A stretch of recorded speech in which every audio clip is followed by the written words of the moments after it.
Salutare tuturor și bine v-am găsit pe canalul meu, oameni buni! Astăzi vă voi expune un text foarte interesant din cartea Da, clonării umane, scrisă de Rael Maitreya acum aproape 20 de ani, subiectul fiind elohimizarea sau ceea ce se întâmplă cu orice umanitate care atinge nivelul paradisului sau al creării de viață inteligentă, adică ceea ce primitivii credeau sau încă mai cred că ar fi Dumnezeu. Și haideți să-i dăm drumul și să nu mai pierdem vremea. Propriul nostru proces de elohimizare este deja pe drum. De fapt, a început în anul 1945, începutul anilor Apocalipsei, care din grecescul Apocalipsis înseamnă anii revelației și nu sfârșitul lumii. Descoperirea ADN-ului împreună cu descoperirea călătoriilor spațiale și a computerelor ne-au permis să intrăm în această nouă lume aventuroasă. Aceste realizări, după cum a fost prezis de Biblia dictată de către Elohim, ne vor permite să călcăm pe urmele pașilor lor și să atingem același nivel al științei și să devenim și noi ca zei. Viața de pe pământ este ca un uriaș filtru. Elohim a înregistrat acțiunile fiecărui om care a existat vreodată, începând din momentul concepției. Și în funcție de acțiunile fiecărei persoane, cei cu cel mai strălucit nivel al conștiinței sunt selectați pentru a fi recreați și li se oferă viața veșnică pe planeta lor. Creatorii noștri păstrează în computerele lor o înregistrare a codurilor genetice, cunoscute prima dată ca suflete, ale tuturor ființelor umane care au existat din momentul creării umanității.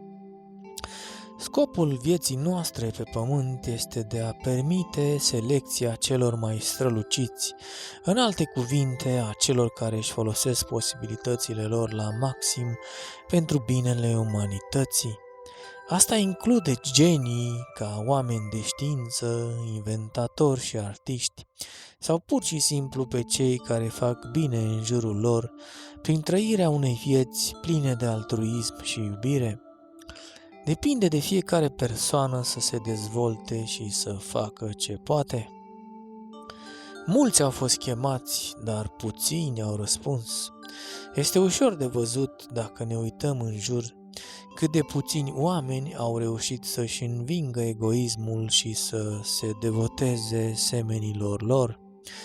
Folosind procesul clonării, Elohim au recreat câteva mii de oameni care trăiesc acum pe o planetă special rezervată lor. Aceștia sunt oamenii pe care i-au judecat ca fiind vrednici de a fi salvați de la moarte și de la o reîntoarcere în țărână. Dacă umanitatea supraviețuiește și atinge un nivel înalt al civilizației și atunci când noi înșine vom fi capabili să scăpăm de moarte prin folosirea clonării, transferului de informații sau unei combinații a celor două tehnici, atunci Elohim ne vor da cel mai sublim cadou prin returnarea către noi a celor mai străluciți oameni pe care i-a dat umanitatea vreodată. Pentru că într-o bună zi, nu în viitorul îndepărtat, vom deveni nemuritori și noi. De îndată ce ultimii neandertalieni ai secolului 20 vor muri, împreună cu toate argumentele lor stupide pro sau contra clonării, sau atunci când nu vor mai fi într-o poziție din care să împiedice progresul, viața eternă va fi dorită de către orice ființă umană. În acest moment va trebui să începem să fim selectivi în legătură cu cine o va merita, la fel cum fac și Elohim. Asta înseamnă că vor fi două tipuri de populații pe pământ, muritorii și nemuritorii. Vom avea nevoie de un juriu pentru a decide într-o ultimă judecată cine merită viața veșnică și cine nu, lucru care cu siguranță va alimenta și mai mult controversa. Și cu siguranță, la fel cum s-a întâmplat și pe planeta Elohimilor, nemuritorii, fiind cei mai străluciți, vor avea responsabilitatea de a guverna planeta. Asta va duce inevitabil la un guvern geniocratic.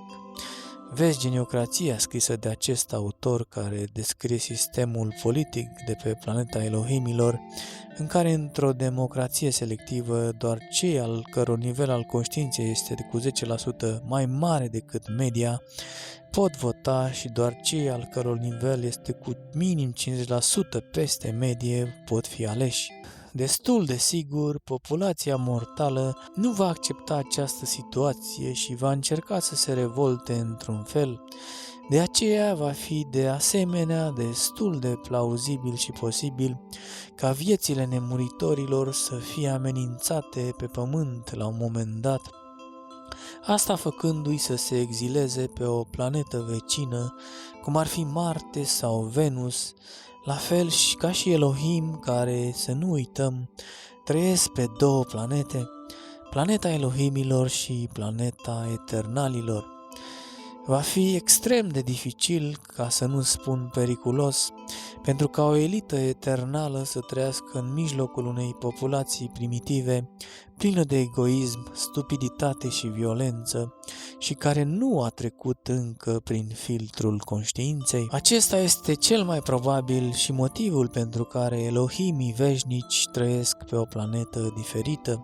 Să nu uităm că planeta originară a Elohimilor conține de asemenea o populație care nu a trecut încă prin filtrul conștiinței și a cărei mixare genetică constantă prin cuplări naturale ocazionale rezultă într-un individ strălucit care merită viața veșnică. Atunci când tehnologia o va permite, nimeni de pe pământ nu va dori să dea criminalilor viața veșnică. De fapt, chiar acum există unele țări de pe pământ care cred că criminalii nu trebuie să-și trăiască nici măcar perioada întreagă de viață. Acestea sunt țările care aplică pedeapsa cu moartea.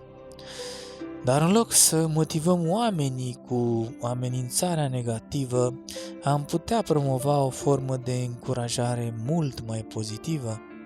În loc să folosim amenințarea pedepsei cu moartea, în care frica de execuție se presupune că va preveni oamenii să nu mai comită crime teribile, în loc de asta putem avea recompensa vieții eterne, cu eternalii ca fiind exemple în viață. În alte cuvinte, dacă fac tot ce pot pentru a face bine în jurul meu, îmi păstrez o șansă de a trăi pentru totdeauna. Asta este mult mai motivant. Pe măsură ce vom continua să vedem avansuri în noile tehnologii, vom observa de asemenea coabitarea pe pământ a celor care vor beneficia de aceste tehnologii și a altora care nu vor beneficia de ele. Din moment ce aceia care nu vor beneficia de această tehnologie vor fi mult mai numeroși și pentru că educația noastră egalitaristă tinde să-i aducă pe toți la cel mai mic numitor comun, atunci minoritatea care va beneficia de aceste avansuri se va găsi într-o situație periculoasă crescândă. Asta îi va forța să se ducă în altă parte, cum ar fi o planetă vecină, de îndată ce vor avea accesul la viața eternă.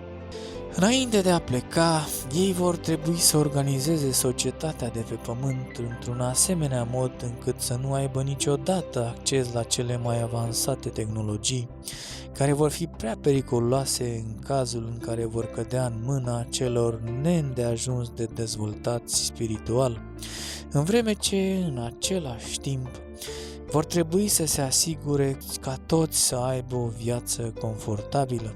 Apoi, aceștia vor decola către o planetă vecină, care va deveni planeta noastră a eternalilor. Din această lume vor guverna ei pământul, în timp ce ei vor agăța precum zeii pe cei de pe pământ, care merită accesul la viața eternă. Oamenii mortali vor putea să trăiască o durată de viață de aproximativ 700-900 de ani, fără boli sau obligația de a munci, dar plină de plăceri atât reale cât și virtuale, mulțumită științei, roboților, computerelor și nanotehnologiei. Totuși, lor nu li se vor da cunoștințele sau echipamentele necesare accesului la viața veșnică, atât fizică cât și virtuală, și nici tehnologia de a construi arme nucleare, bacteriologice sau pentru a călători prin spațiu.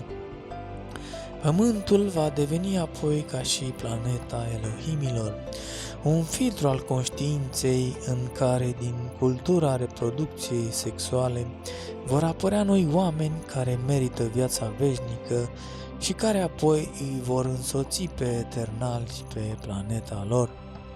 Fraților, vă mulțumesc mult pentru atenție, sper că v-a plăcut, iar dacă doriți să nu ratați videourile următoare sau aveți sugestii, vă invit să vă abonați și să activați toate notificările, dând click pe clopoțel și bineînțeles să dați un like și să vă exprimați în secțiunea de comentarii. Vă pup pe toți și ne vedem în videoul următor.